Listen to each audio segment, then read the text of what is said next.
eu gostaria então de começar este evento oficialmente. Bem-vindos ao webinar Aditivos dos Estados Unidos na alimentação animal, agregando valor e gerando resultados. Este evento é oferecido pelo Departamento de Agricultura dos Estados Unidos, em parceria com a Associação Americana da Indústria de Alimentação Animal, a AFIA. Eu sou a Carolina Nascimento, sou sócia da empresa de consultoria River Global e somos os responsáveis pela organização deste webinar hoje.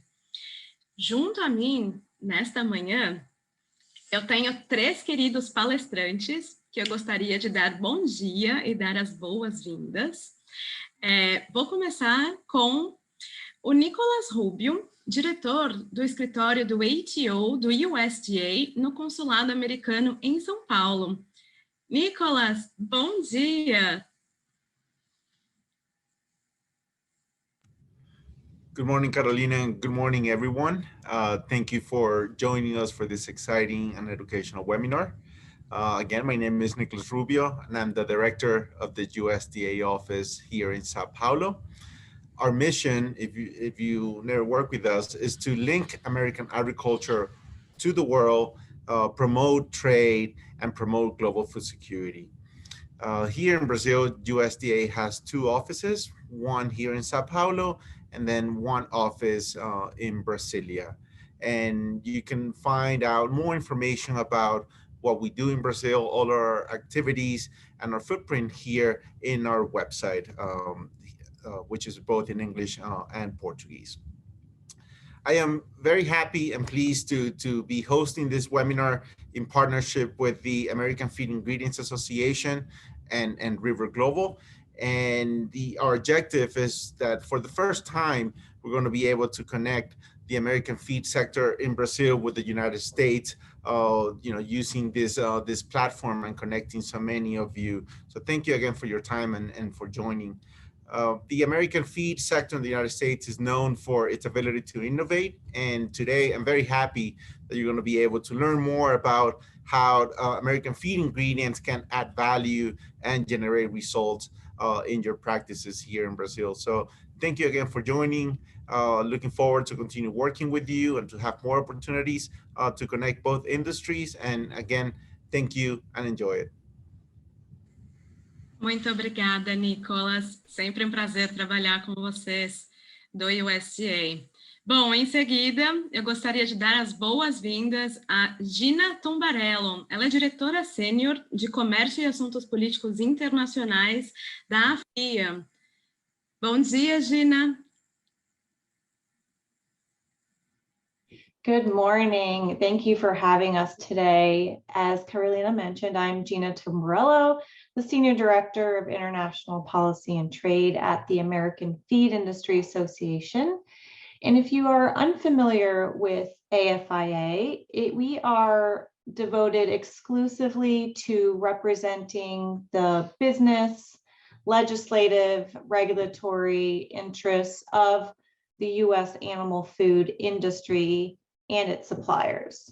So we have almost 700 domestic and international member companies, which include livestock, feed manufacturers, pet food manufacturers, integrators, pharmaceutical companies, ingredient suppliers, equipment manufacturers, supply companies, all that provide products or services to feed manufacturers as well.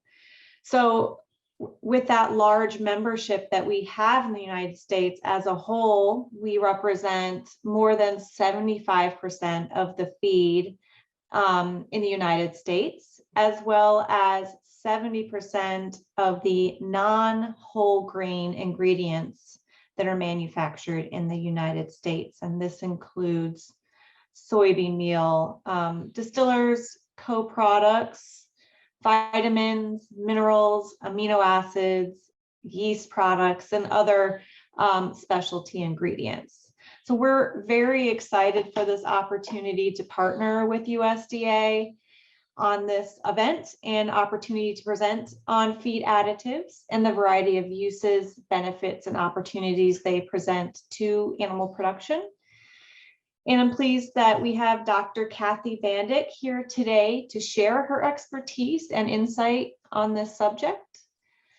Dr. Kathy Bandick comes from one of our member companies, AB Vista, and she is the ruminant technical manager there, where she provides technical validation and training, as well as customer support for feed additive products going into the beef and dairy industries.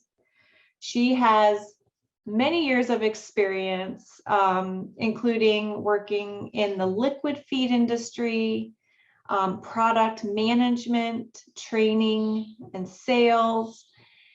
And prior to working in feed company positions, Kathy also owned and operated a consulting and software company, which focused primarily on software for ration balancing.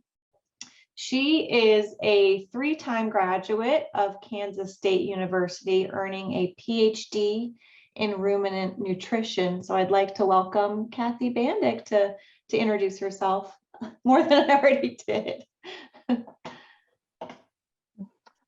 Well, thank you very much. And I don't think I need to repeat what all you've just said. I just want to say good morning, everyone.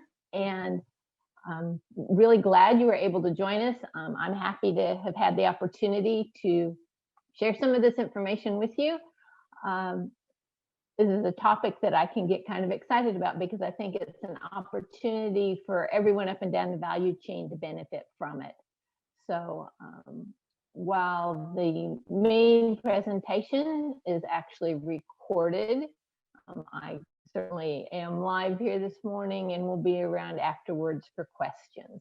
So with that, I'll turn it back over to our moderator. Thank you so much, Kathy and Gina. Actually, Kathy, our guests here are already sending good morning to you, so everyone is excited about having you here today.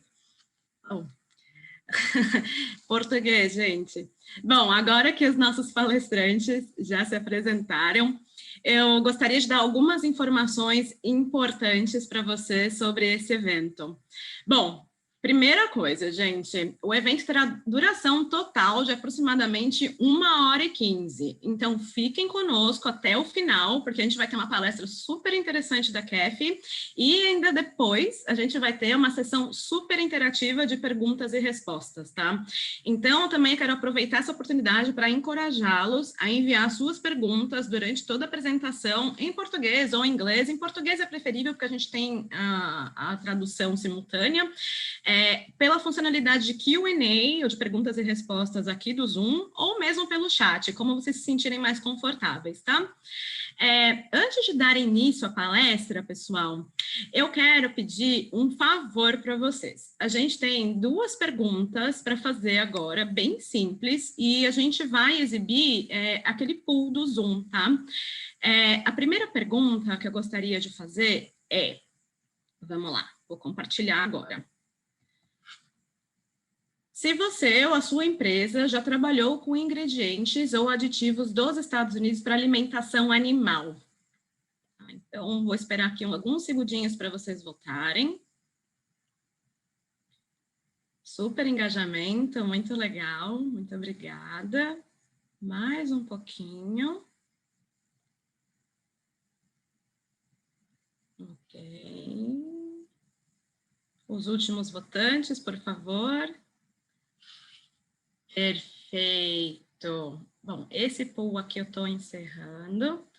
E muito legal essa resposta, vou até compartilhar com vocês, porque a gente tem 65% dos nossos participantes aqui que já tiveram experiências com aditivos, ingredientes dos Estados Unidos. Excelente. Aí agora eu tenho uma segunda pergunta, tá? Essa daqui é um pouquinho mais detalhada quais são os aditivos que vocês têm mais interesse em utilizar, tá? A gente tem uma lista aqui, vitaminas e minerais, aminoácidos, análogos, sais, probióticos, enzimas, assim, é uma lista bem interessante. Então, por favor, marquem todos aqueles que vocês tenham interesse.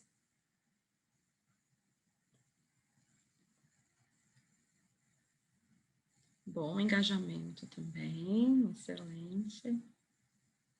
Assim que é bom, começar de manhã, já todo mundo participando das perguntas. Ótimo, mais alguns segundinhos para vocês. Perfeito, gente. Muitíssimo obrigada. Estou encerrando esse e eu vou compartilhar aqui os resultados, só por curiosidade, para que vocês saibam. Mas probióticos e prebióticos é a grande maioria. Depois eu gostaria de dar o destaque aqui a aminoácidos e também a enzimas. Muito obrigada, pessoal. Basta agora fechar a janelinha do pool no computador de vocês, tá? E, bom, então a gente vai começar a palestra. E, bom, de novo, fiquem conosco, essa palestra tem mais ou menos 45 minutos e depois a gente volta com as perguntas e respostas. Muito obrigada, pessoal. Well, hello, and thank you for joining us today. I'm very pleased to be here talking about a topic that I think is really interesting. I'd like to thank USDA and AFIA, the American Feed Industry Association, for making this presentation possible, and trust that those of you participating will take home some information that you can use. Our topic today is adding value with additives, and it's something I can get kind of excited about because I think these are tools that those of us in the animal nutrition industry can use to really bring value throughout the chain. It's a fairly broad topic, but before we get started, I'd like to ask you, do you think you and your customers could get excited about, say, a 12% increase in weight gain for cattle on pasture? Maybe weights at 49 days in nursery pigs of 2.9 kilograms extra, accompanied by a 12% increase in intake and a 5% improvement in gain to feed. How about 35-day broiler increases in live weight, which, compared to the control was a 17% boost, as well as a significant increase in tibia ash? Or maybe on the dairy side, a 4% increase in fat-corrected milk production with less acidosis. Well, each of these are just samples of published research that's available that show what's possible with some of these different additives in different species. And as we progress today, I'm not going to show a lot of specific data. We simply don't have the time for me to give any kind of adequate coverage to all the different types of products and the different applications in the different species. So I'll basically limit that to some select summary or meta-analysis figures, just to give you an idea of the scope of opportunity that additives can provide. So if we're going to spend our time together talking about additives, maybe we should define what we're going to consider. These are products that are added to the diet in small, sometimes very small amounts, and the expected benefit isn't necessarily what we would traditionally consider nutritional, but may instead be based on biologic or metabolic impacts or actions. Again, not a direct supply of specific nutrients. And just depending on the product, it may or may not qualify as a drug. A very good question to answer at the beginning is why we would even consider additives. Why are we talking about them today? Well, from a commercial perspective, I think there's a number of important considerations. One thing, it allows you to add value to a feed. You're bringing an extra tool along. It gives an opportunity for differentiation. If you have particular additive or additive combination in a product and your competitor does not. If you're utilizing some of the new information, new research that's out there, a product that may not have had historically a lot of exposure in your market, it gives the opportunity to have a more progressive image. Some of these products have the ability to support sales in new markets, a different class of animals or different species or different seasons. Perhaps you don't normally supplement in the summer, but you have now a product that's designed for heat stress or fly control.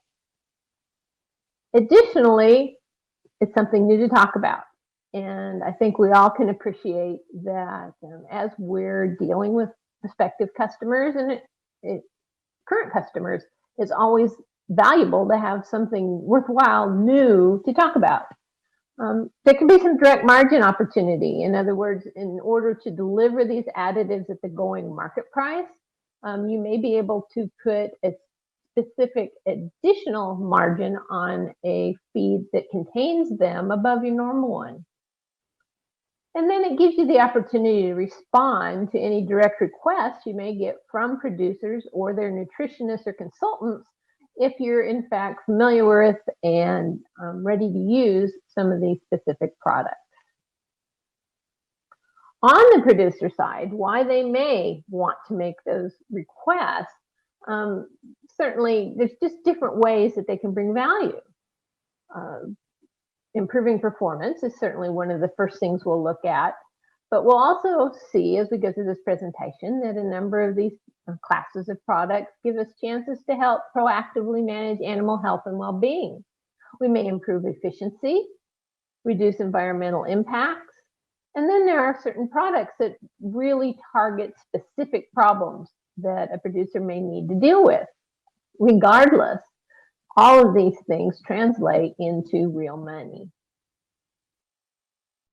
One last reason we may consider using feed additives is that, I've got it here, it's just bad management, even though sometimes it may just be an unfortunate circumstance. You're stuck with feed that's very high in mycotoxins, for example, or there's just some issues relating to facilities or feed or whatever reason. This may be an option to help offset some of those problems.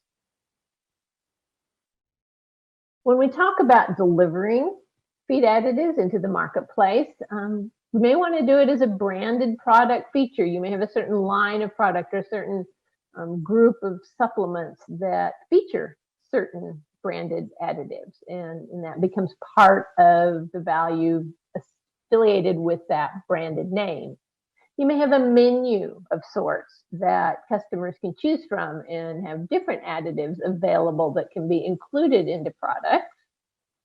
There may just be some special custom formulas. Say you're dealing with a certain customer or a nutritionist that very much wants to use a certain additive product, and so in their custom formulas, that's going to be included. And many of these can be incorporated on farm. Basically, just need to keep in mind that these different routes can provide different values to the various segments within the feed industry. And so as you consider them, you just need to put some thought into what brings the most value to you and your customers. I don't really want to go any farther without really emphasizing this, that additives are a pretty big deal, at least in many parts of the world. Here in the US, here, for example, I have some data on dairy operations, and this is based on some work that was compiled by Dr. Mike Hutchins from the University of Illinois. And, it just shows the percent of US dairies that use a number of different classes of additives. And really, the specific ones don't matter near as much to me as this number right here, this 7. Out of all the dairies that he surveyed, which was fairly representative of those here in the United States, only 7% did not routinely use any feed additives. So, again, a very big deal, a very common practice. When we talk about the types of additives, the two broadest categories, I think, that we typically think about are either medicated or non-medicated. And here we have, a pretty good list, but I'm sure it's not comprehensive, of non-medicated feed additives that are available in the marketplace. And we can start that out with vitamins, minerals, amino acids and their analogs, the anionic salts we use when we're trying to feed DICAD diets to dairy cows, acidifiers or buffers, antioxidants, sweeteners, and various flavors. Most of these have been around for a while, and it's pretty straightforward how they work. The categories I have listed in the right-hand column may have been around for a while, but there's a lot more recent information coming about on how they work, where they might be positioned, and new products being developed. And these are the ones that we're going to spend a little more time on in our time together today. And that would be the probiotic, prebiotic, enzymes, and then I lump in with them some fungal extracts that have known enzyme properties, the phytogenetic category, and methyl donors.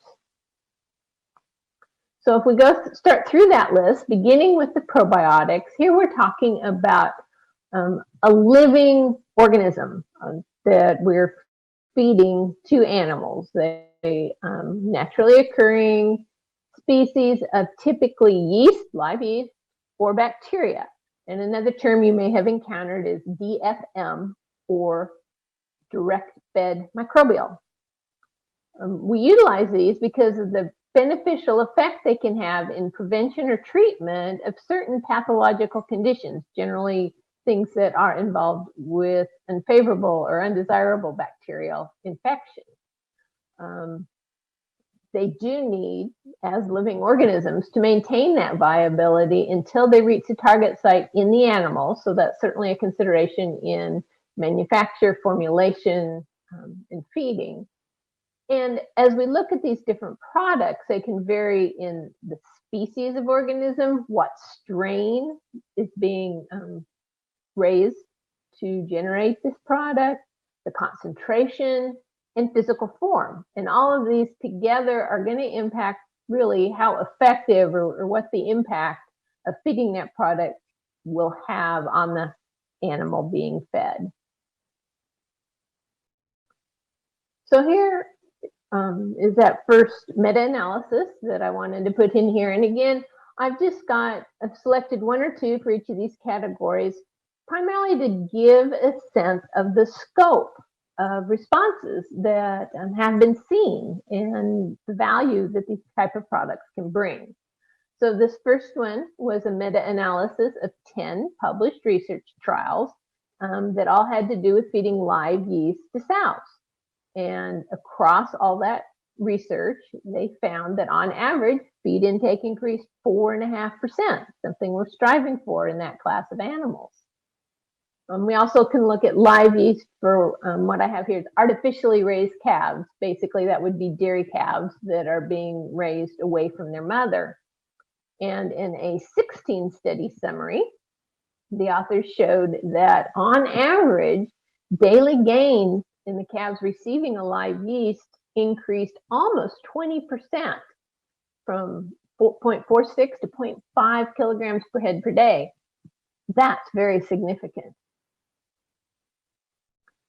Now, in contrast, prebiotics are not living organisms, but in fact are fed in order to either support beneficial organisms or inhibit those that are antagonistic or detrimental in some way.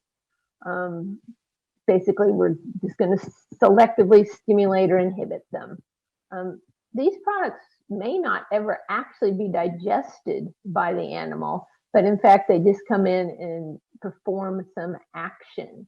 Some of these actually induce very targeted metabolic processes that have been identified, and that includes the oligosaccharides, such as fructans and galactans, and then the non-starch polysaccharides, which are certain fiber fractions. Two other terms you may be exposed to would be symbiotic or symbiotic. And a symbiotic is a commercial combination of a pro and prebiotic that are being fed together for complementary actions, when similarly a symbiotic would be a combination of a prebiotic and a fiber degrading enzyme. So if we look at a research summary that deals with a particular example of a prebiotic, here I'm looking at yeast culture, a class of additive that has had quite a bit of research done. And here's 18 trials involving feedlot cattle. And the prebiotic advantage, again, averaged across all of these trials and done as a meta-analysis to wait for animal numbers and such, was almost a kilogram a head a day, which was a 6.5% improvement. Dry matter intake slightly increased in these studies. And so you combine those together and they saw a over 2.5% improvement in gain to feed ratio. And we know that when we're feeding cattle, that's where the money is made. We move on to enzymes. These are a class of products that basically are fed to supplement those native enzymes that are within the animal, be those self-created, or in the case of ruminant animals, the enzymes being generated by the microbiota there in the rumen. We talk about broad classes of enzymes based on the substrate that they're effective against. And again, in a broad sense, that would be fiber, starch, and protein, although the science of enzymes takes us more specific than that. These products, when they're fed, can have both direct and indirect action. In other words, they can actually start to physically break down feed. I mean, they're active enzyme proteins as they come in contact with it.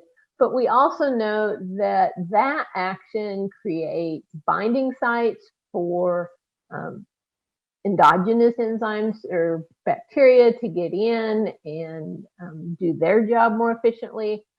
Again, in ruminant animals, as we start to break down fiber, for example, with a feed additive enzyme, as those intermediate products are released, it kind of works like a dinner bell. And the microbes say, hey, there's something here to work on, and their numbers and activity increase. So there's, again, both direct and indirect actions of feeding the small amounts of these particular products. In monogastrics especially, we know they can encourage lower gut fermentation of fiber, which brings extra value to that portion of the diet, which we may want to, in many cases, increase for other reasons. May break down physical barriers to nutrients, such as things that are caught inside a fiber matrix in, say, a very mature grass or phytate. They may break down viscous gels in the gastrointestinal tract, which would inhibit the absorption of nutrients that have been freed during the digestion process. And specific enzymes have been identified and produced that will degrade mycotoxins. We think about some representative research results. In this case, I picked a meta-analysis that involved broilers and research where they were being fed an NSPase, in other words, an enzyme that works on non-starch polysaccharides. In these 17 trials, we saw very nice improvements in daily gains, 8% increase, and in the feed conversion ratio, over 5% increase. So again, we're talking about economically important responses. Is a very diverse and growing class of feed additives that are available. Some of the earliest work with these tended to call them essential oils, not because they're essential to the animal, but because they're essential to the plant, or actually kind of give it its own essence. And sometimes we may just call them plant extracts.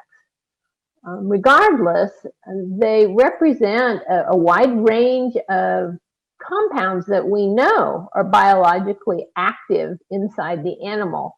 And these may be sensory or often metabolic modes of action.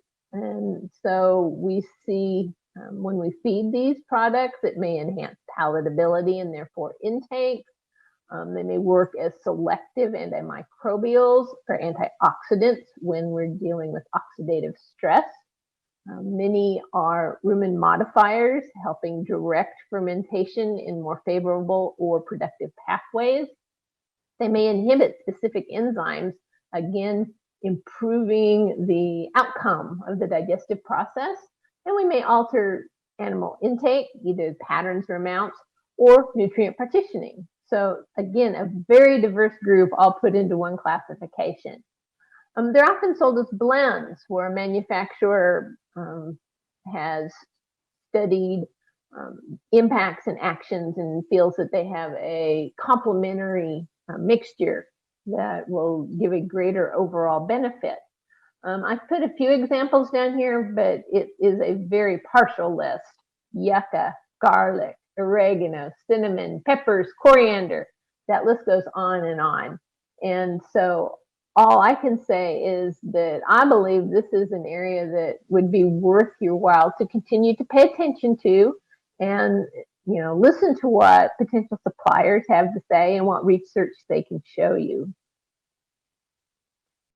Here's a summary of 7 studies that involved dairy cows, and it wasn't all the same phytobiotic product. It was several different ones, and across all of that, they were able to say that on average, all of these important measures of production improved, and these values shown on the slide are given in kilograms per cow per day. And so we boosted intake over 4 kilograms, milk yield almost a full kilogram, and because, as you see, we helped component, fat-corrected milk went up an average of 1.4.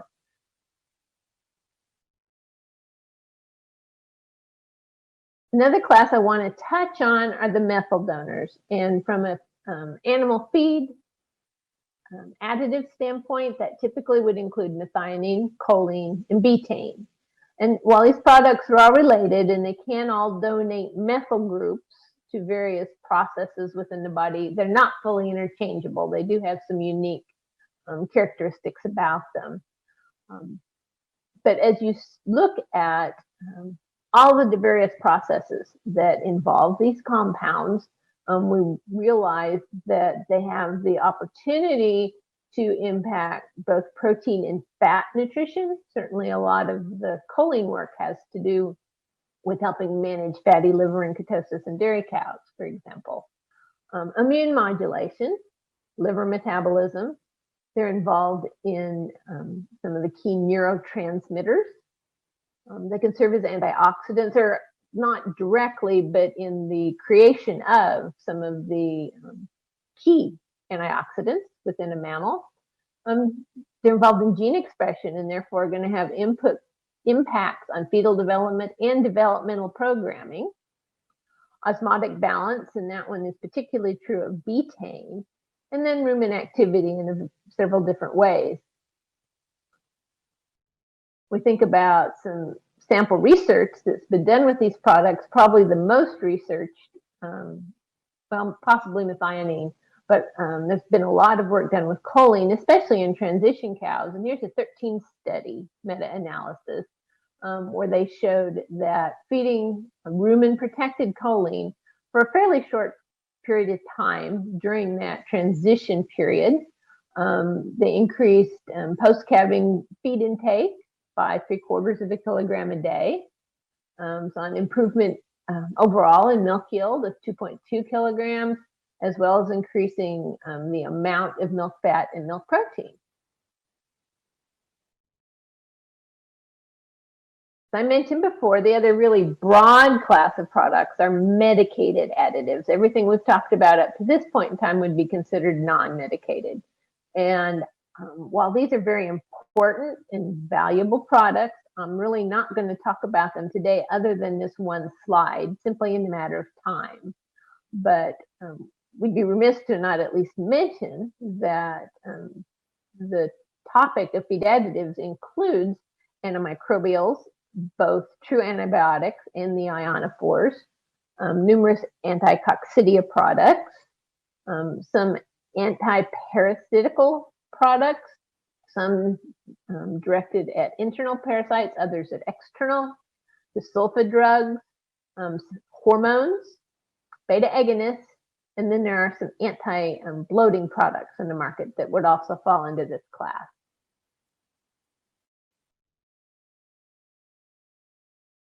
For most of the rest of the presentation, I really want to kind of focus now a little bit more on the action that these products have within the animal.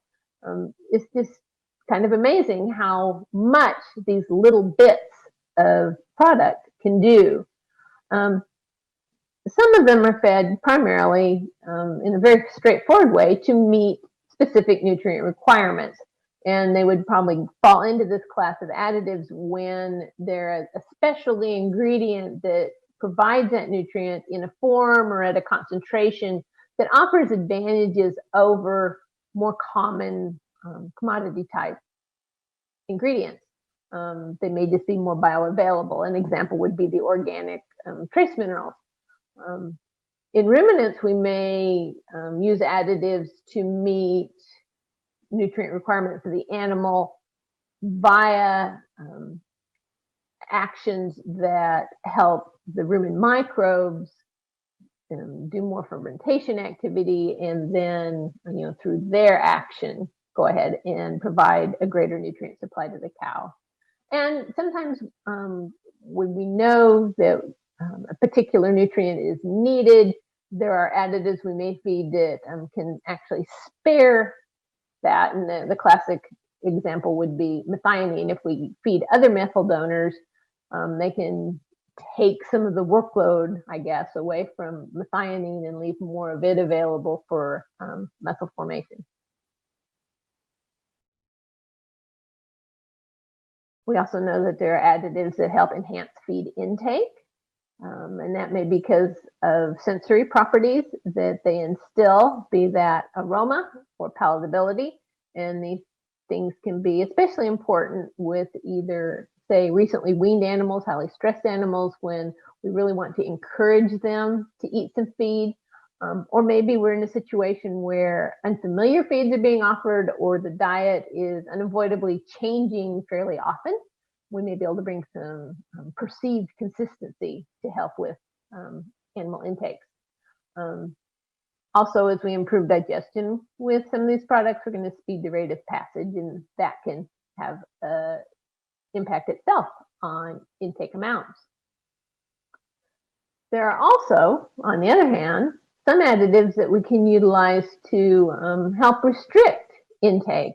And the application of those would be in free choice or self-fed supplements, perhaps out for cattle on pasture in extensive situations where we don't want to be out there delivering feed every day. And so there are additives available to help control those individual intakes and keep them in the target range. Certainly, a target of many additives is the digestion of the rest of the diet, and how do we get more good out of those bites that the animal's taking in.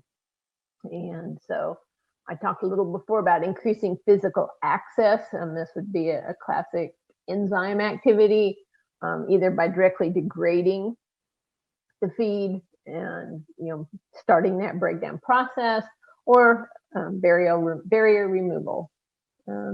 This in turn can support or complement the activity of the endogenous enzymes, and it can support microbial digestive activity.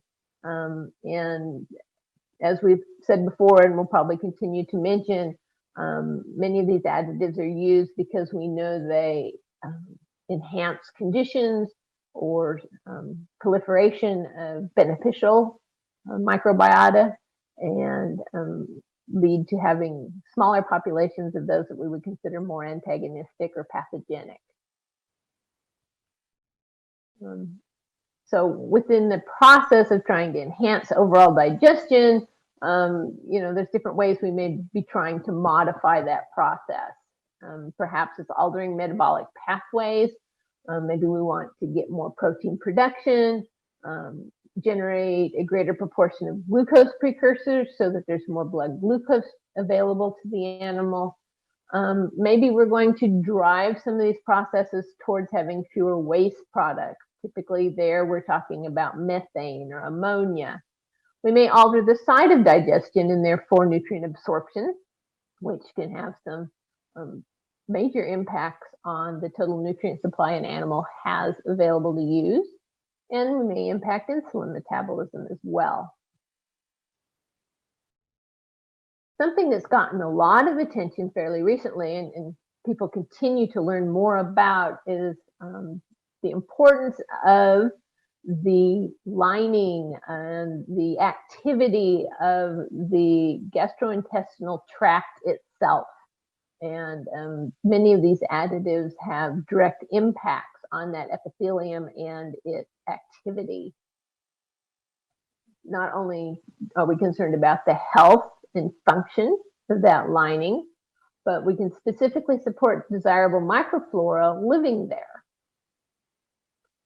At the same time, that's going to be accompanied by inhibition of undesirable or pathogenic microflora. We don't want them setting up housekeeping there in the gut.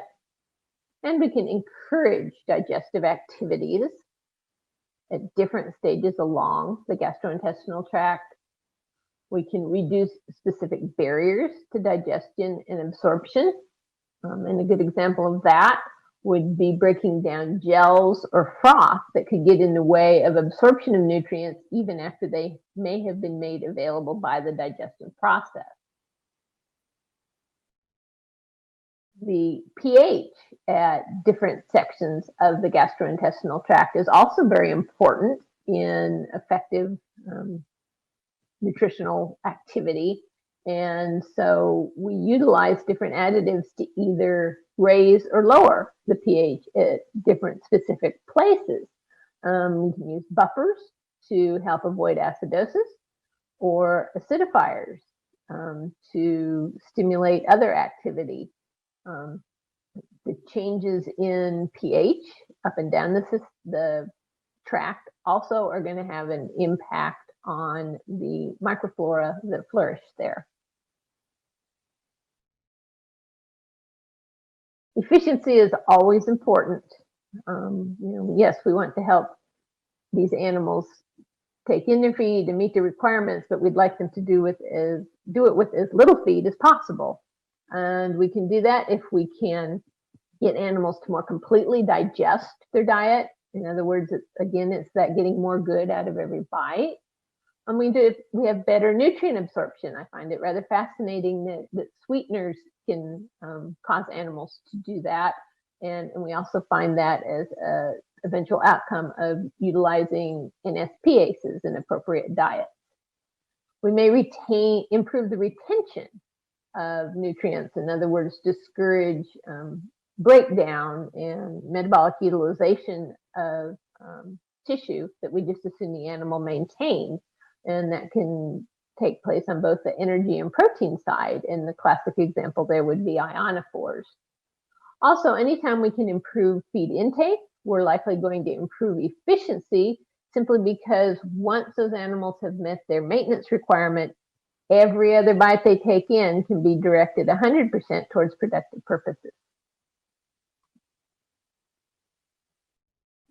Certainly there is a lot of interest in health of our livestock species, in preventive health, and potentially in reducing the need for and the use of some of our antibiotics. And so when additives can be utilized in this space, they certainly bring value. I will say that, certainly my experience here in the United States, we're very careful about what we may actually claim about a product, because we don't necessarily want some of these non-medicated additives to suddenly be classified as medicated because of all the additional regulations and record keeping and everything else that entails. But when we have research showing these positive responses, that can certainly be shared and utilized when making decisions about using the product. And there is that research out there for many of these additives showing how they can help and support immune function, support stress responses, and we think about in particular maybe heat stress, and then modulate that heavy energy demand immune inflammatory response.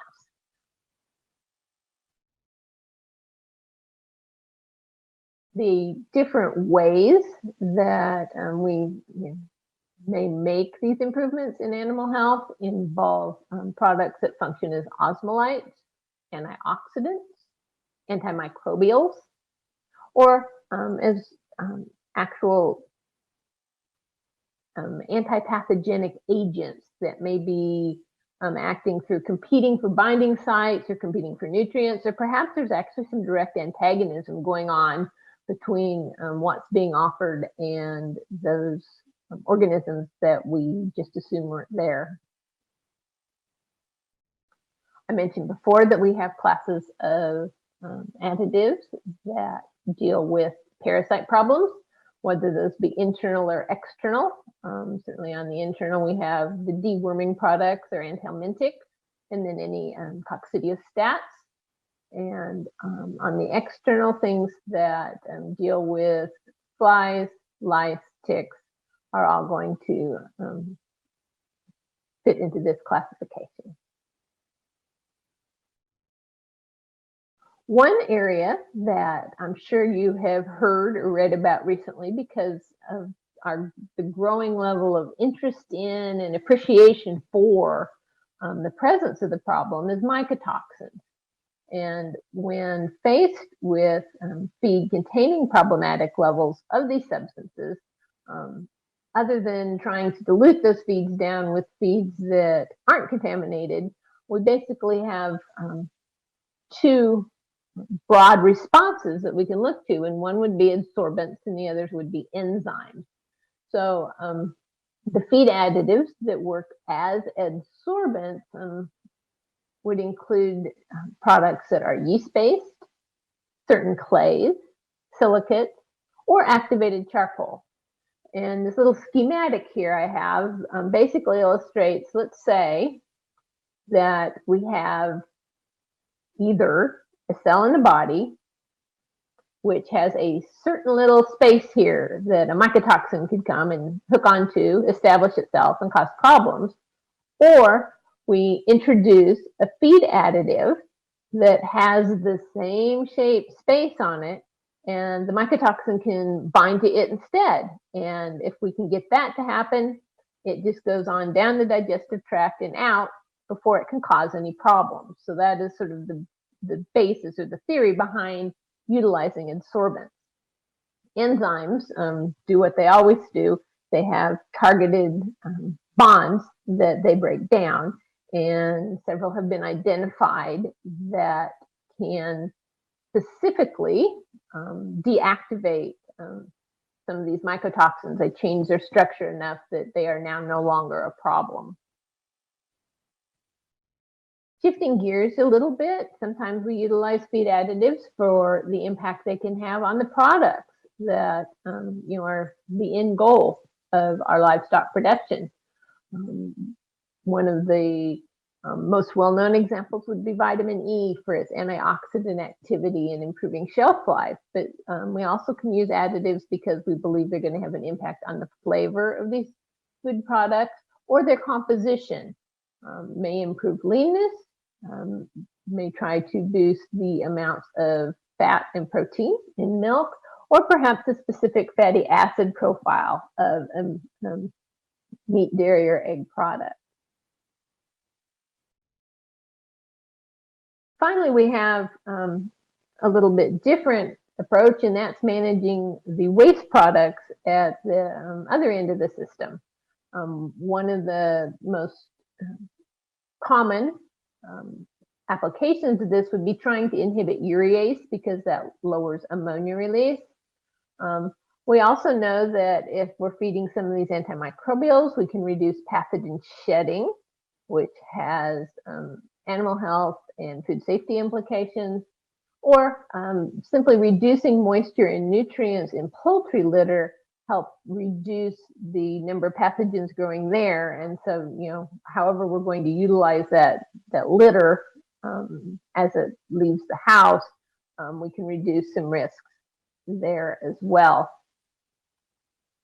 And finally, we may feed additives because they have an impact on the rest of the diet or feed itself. In other words, we're trying to minimize any kind of loss of nutrients or quality or spoilage that may occur while ingredients or feed are being processed, stored, you know, or even fed to the animal all the way through you know, the time spent in the bunk. And this can include acidifiers, typically organic acids, antioxidants, or specific silage inoculants.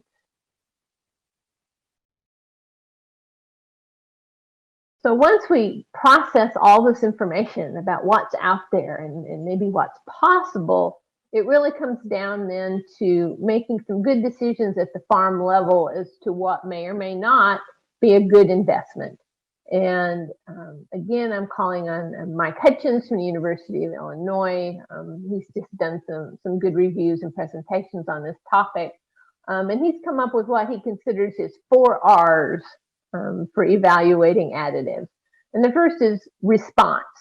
In other words, you know, what can you expect to happen if you utilize this tool, and not just in a lab or under very controlled conditions, you know, or one specific experiment, but what's reasonable expectation with your animals and your feeds and in your environment. The second one would be returns. You know, what is that response worth? This calculate a return on investment, and Dr. Hutchins would suggest that when he's dealing with people, if there's not a reasonable expectation of at least a 2-to-1 return, then it's maybe not a good use of capital. But that consideration also needs to include calculating what would be a so-called cost of not using a product. If in fact you are really giving up some performance, giving up some efficiency by not using it, that has an economic value as well. Research. You know, we need to have some good quality data that substantiates what these products can do in the animal. And so for any product that someone's seriously considering, they really need to look to the supplier for information on how much research is done and the quality of that research and how well does it apply, again, to their particular situation. Then what he comes up with this 4th R would be records, but basically, you know, how do we track whether you're seeing the response that you're hoping for? Because otherwise there's no way of knowing what the return on that investment is and whether it's something that should be continued. And then I've added my last or 5th R to this list, and that's realistic. You know, you can get really excited reading about some of these products based on, you know, fairly controlled research, but is there a practical delivery option for getting the right amount of each additive to all the animals it needs to get to, it's in the right amount at the right time? We also want to make sure that it's compatible with the carrier feed, you know, be that moisture, pH, salt level. Is it compatible with the expected conditions that it's going to be stored and fed in? And then do we have reasonable expectations, again, that every animal is going to get the right amount as frequently and as regularly as required to get a response? So that is what I have put together. I think if you can answer those 5 R's in a positive sense, there are a world of opportunities available to us in this area of feed additives. And I hope that you find ways to add value with additives with your customers. If you have any additional questions, you'll notice that there's an email at the bottom of the slide. This would go directly to some of the people at AFIA, and they will pass those on to me or one of their own experts, or if we need to someone else, but we will make sure we try to address whatever questions you may have. Thank you for your time, and I hope that next time perhaps we can do this in person. Maravilha! Muito obrigada, Kefi, pela apresentação tão interessante e concordo com você. Espero que a próxima seja ao vivo, em pessoa, presencialmente. Pessoal, seguinte, eu quero também agradecer a vocês pelo engajamento e por todos os comentários e perguntas que a gente recebeu aqui. Continuo incentivando vocês a submeterem suas perguntas através do chat ou da funcionalidade de perguntas e respostas do Zoom. E eu queria dar um lembrete, muita gente perguntou aqui pra gente se o evento ia ser gravado, se vocês vão ter acesso. Sim, o evento está sendo gravado, como vocês podem ver na tela, e a gente vai compartilhar com vocês essa gravação nos próximos dias, assim como a apresentação da doutora Kefi, ok? Então, vamos lá para a sessão de perguntas e respostas. Já vou dar aqui um aviso, tem muitas perguntas, então se por acaso a gente não conseguir responder tudo ao vivo aqui com vocês, para vocês, a gente vai se preocupar em mandar todas as respostas por e-mail posteriormente, ok? Então, não se preocupem. Bom, para me ajudar aqui com a sessão de perguntas e respostas, eu gostaria de convidar o meu colega, Leonardo Silveira, que trabalha comigo na River Global, ele é especialista também em comércio internacional. Bom dia, Léo. E o Léo vai conduzir a sessão aqui com a gente. Bom dia a todos, obrigado, Carol. Como a Carol disse, a gente está com uma grande participação. Muito obrigado por essa participação, né, por essas perguntas. A gente vai tentar, ficando dentro do tempo, responder a maior parte delas, né, o que a gente conseguir aqui. E o que a gente não conseguir, a gente vai responder depois do evento por e-mail. Então, começando, e aí eu gostaria de chamar de volta a Kathy, né, que fez uma excelente apresentação. Parabéns, Kathy. A gente teve aqui muitos comentários elogiando a apresentação, foi muito boa mesmo. Eu gostaria se você pudesse dar de maneira geral, né, a primeira pergunta ela veio do Gabriel, e qual a viabilidade da utilização de micro-organismos vivos misturados ao sal mineral, visto que a osmolaridade do sal causaria a desidratação do micro-organismo. That's a really good example of the point I had made. Oh, just a minute. Let me follow the directions here. So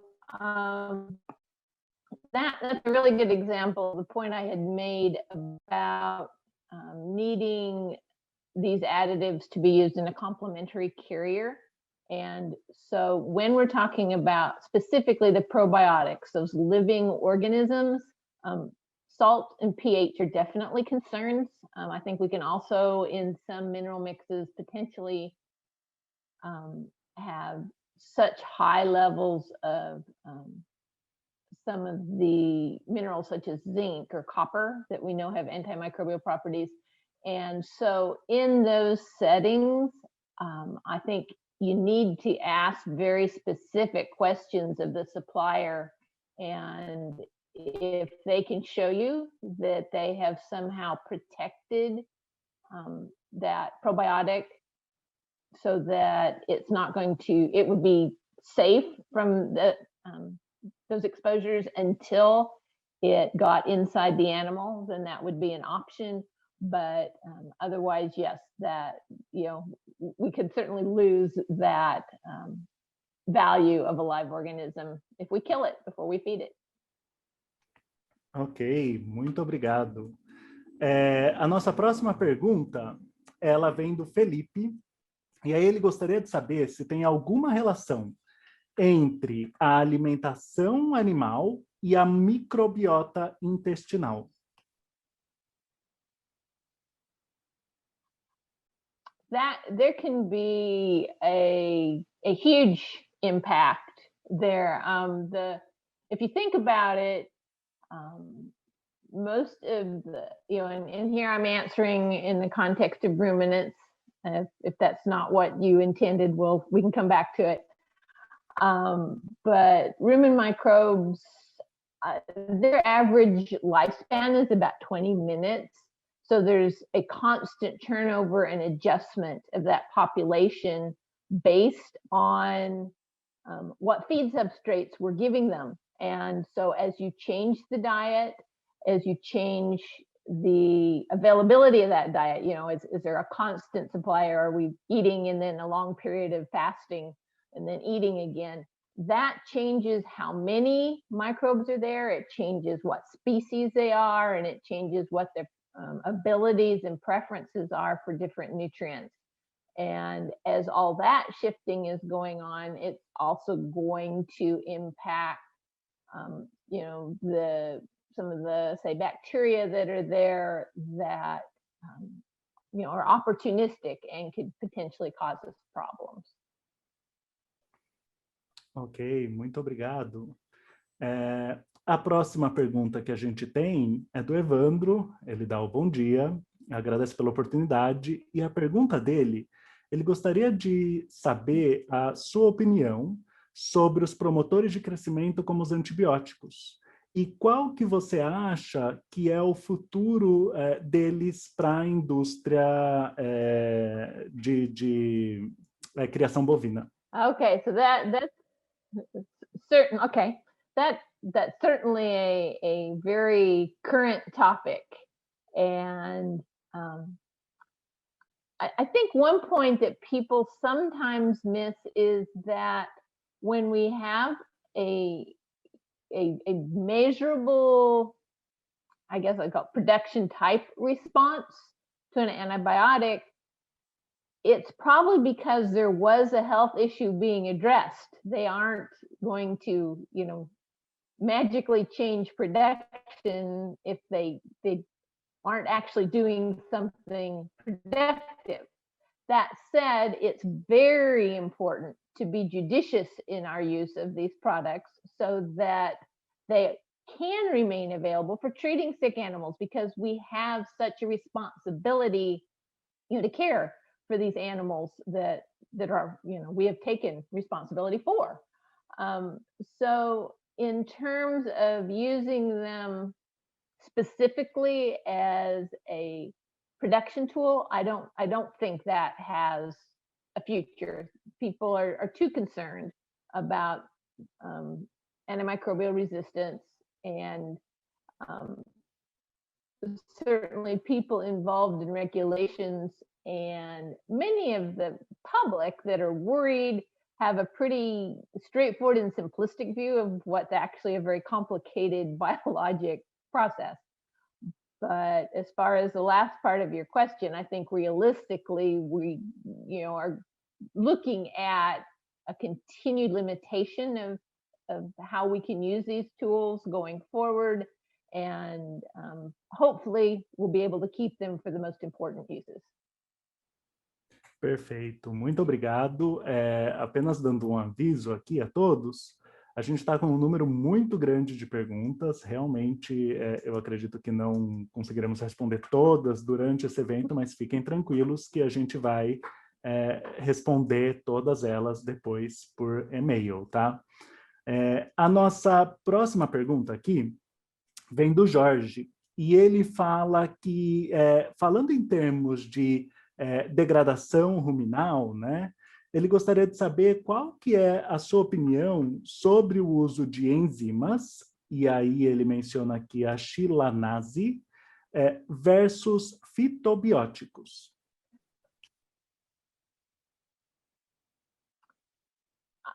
I think that there is huge opportunity for us to harness the potential of appropriately identifying and positioning some of these enzyme products, it's a natural product that not only has its own action, but we know works along with what's going on in the animal. We can enhance that natural activity as well. So I think there's a lot of value, but I said I had those in that second column on that one slide, in that we continue to learn more so that we can use them better and better going forward.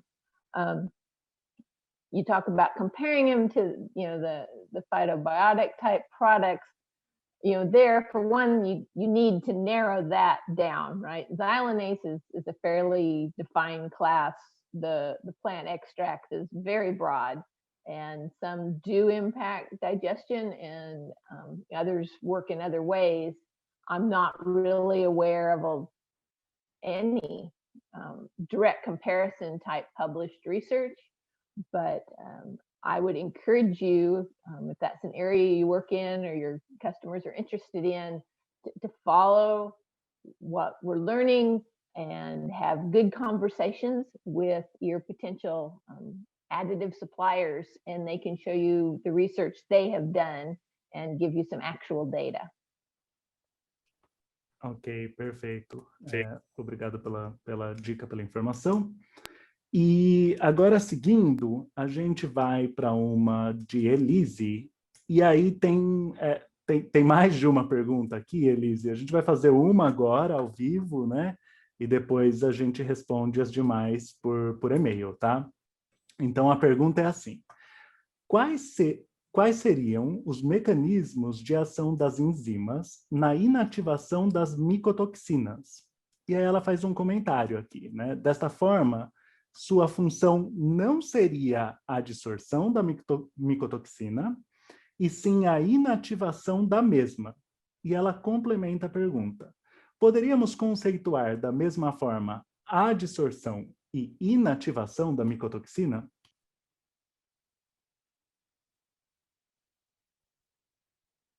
So certainly, I think it's a very broad statement. If you can address a problem multiple ways at the same time, where there's no reason to think that would not be an additive effect, that's probably going to be a better or a more effective approach, or a combination tool. So when we talk about the enzyme portion of some of these products, it has to be an enzyme specific to work on bonds that researchers have determined will change the structure of that mycotoxin, and it would be different. It would be specific to specific mycotoxins because they have different molecular structures. But that would break a bond in such a way that that toxin is no longer able to exert, its negative impact. You're changing what it is from a functional standpoint. But you're probably not going to get every molecule, right, with an enzyme. So if you can absorb some of it, then that takes care of another portion. Also, mycotoxins are typically found in mixes. Even though there may, you may be worried about one in particular, or you may identify a particularly high concentration of one, there will be others present. And so some are more easily bound or absorbed than others. And as I said, some would be broken down by a specific enzyme where others may not. So yes, a combination product helps address all those issues. Perfeito, muito obrigado. A próxima, ela é do Eduardo, e ele pergunta se e como os adoçantes podem ajudar numa melhor ingestão. E aí ele complementa se o uso de adoçantes seria somente para palatabilidade. I've only seen limited research on this. It's not an area I've directly worked in, but what I've seen presented, I find rather fascinating. Somehow that sensing sweet, and perhaps it is an evolutionary response to wanting to take in glucose, that it enhances, it looks like absorption. And I think there's been, and don't necessarily quote me on this because I could not find the paper for you, but I have read that on the human side, that's potentially an issue with some of our, say, diet soft drinks that taste sweet. It makes you then get pulling more calories from the food you may be consuming with them. But it's some sort of, there is actually some sort of a direct metabolic response to what is perceived as a sweet flavor. And that's as much of the research as I'm personally familiar with. Ok, muito obrigado. A gente continua recebendo aqui muitas perguntas. Muito obrigado a todos que estão enviando. A gente vai responder todas por e-mail, mas o nosso tempo está acabando, então eu vou para a última das perguntas. E, na verdade, é do Nelson. E o Nelson, ele fez duas perguntas, então, e elas se complementam, né? Então, eu vou ler aqui as duas. Ele diz que existem várias opções de aditivos, como você mesma mostrou. E ele gostaria de saber se você poderia dar algum conselho prático em como escolher esses aditivos. E aí ele complementa numa outra pergunta, dizendo que muitos dos produtores e dos clientes deles querem fazer testes com esses aditivos na fazenda. E qual sua opinião sobre isso?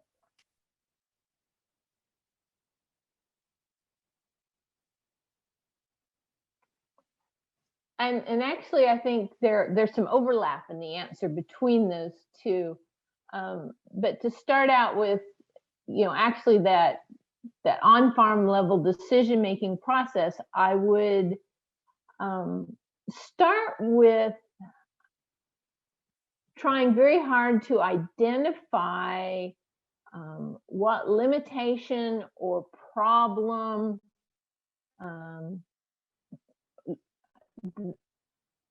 is what you are most interested in improving.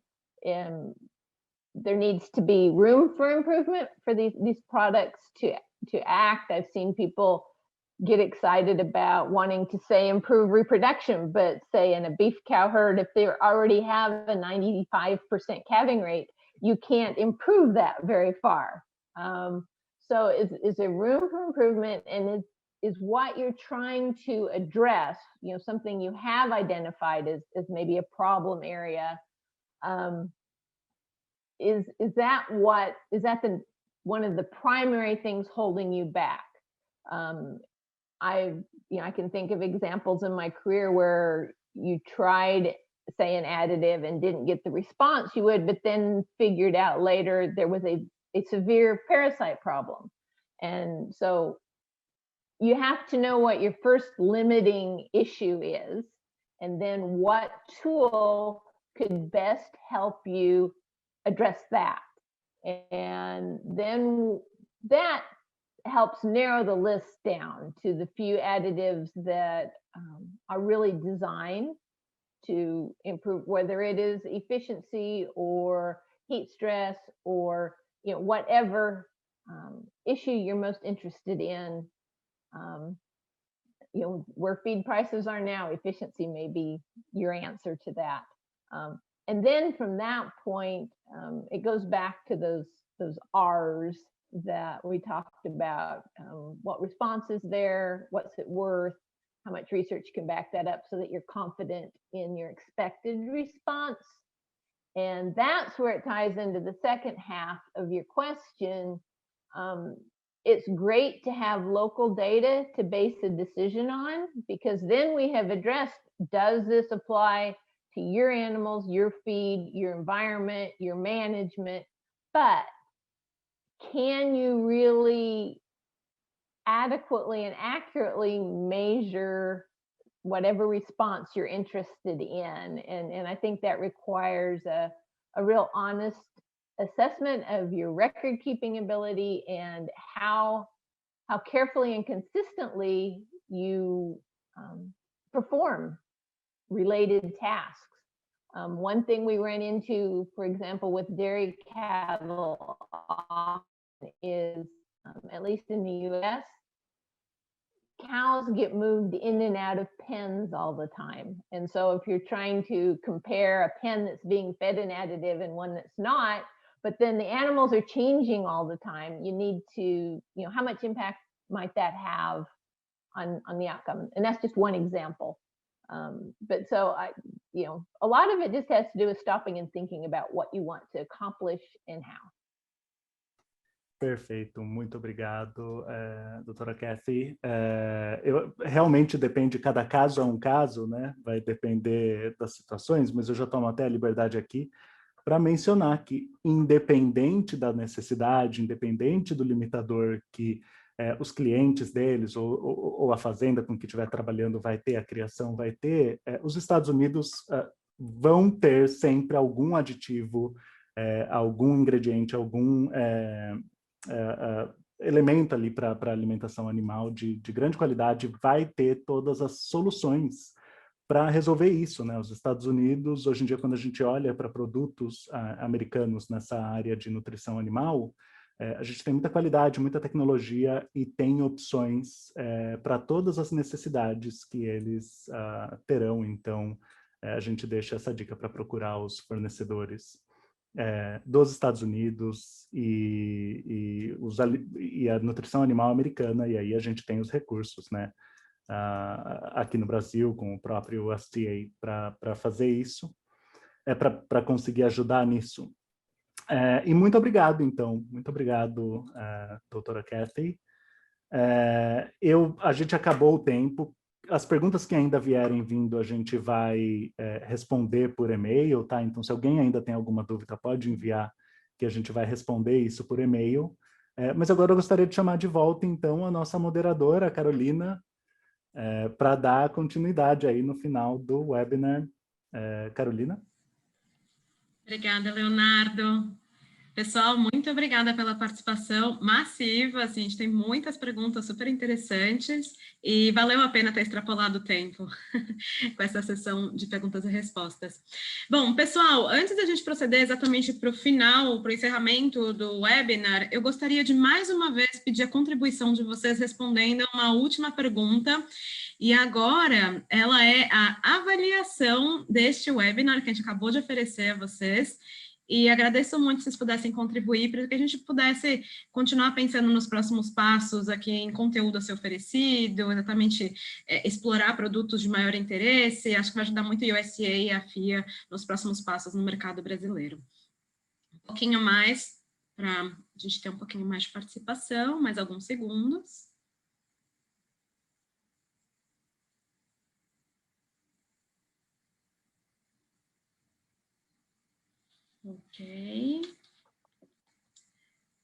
Ok, ótimo, ótima participação. Vou finalizar aqui, tá?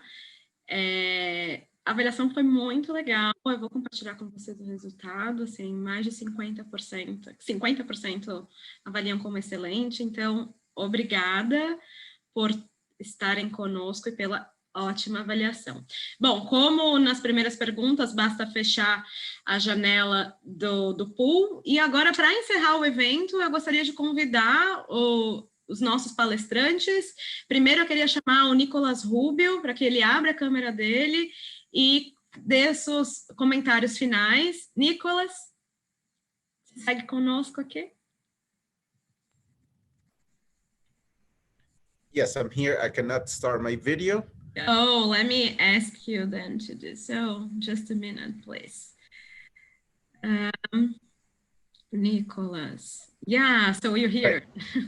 Well, thank you, Carolina. Thank you, Kathy, and thank you everyone for Gina and for everyone who attended this webinar. As Carolina mentioned, we hope this is the first of many activities in the future to continue to connect you with our industry.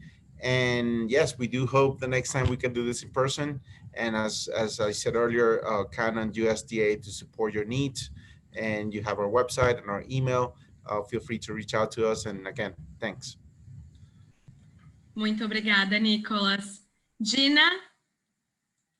Thank you once again for participating in this webinar. We hope it was helpful and informational for you, and just the first step of many interactions moving forward. Please feel free to reach out to AFIA at the email address we provided. Think of us as a resource to help you better understand the variety of products that the United States does have to offer, and the potential benefits and opportunities that they can provide. So thank you. Obrigada, Gina. Doutora Kefi, seus comentários finais, por favor. Well, just thank you all for your attention and the questions. Certainly as a presenter, we always really appreciate knowing that we said some things that you have additional interest in, and look forward to helping the other resource people at AFIA get back to everybody with their answers to the questions we weren't able to address. Thanks again. Thank you, obrigada. Bom, pessoal, últimos comentários. Então, mais uma vez, a gente vai compartilhar a gravação com todos, também o PowerPoint, a apresentação da doutora Kefi. Vamos também emitir um certificado de participação. Então, por favor, acompanhem os e-mails de vocês nos próximos dias para que vocês recebam todas as informações. E encorajo, mais uma vez, todos a seguirem em contato tanto com o USDA quanto com a AFIA e também com a Revera Globo, caso vocês tenham alguma dúvida, ok? Muito obrigada e até a próxima. Foi um enorme prazer.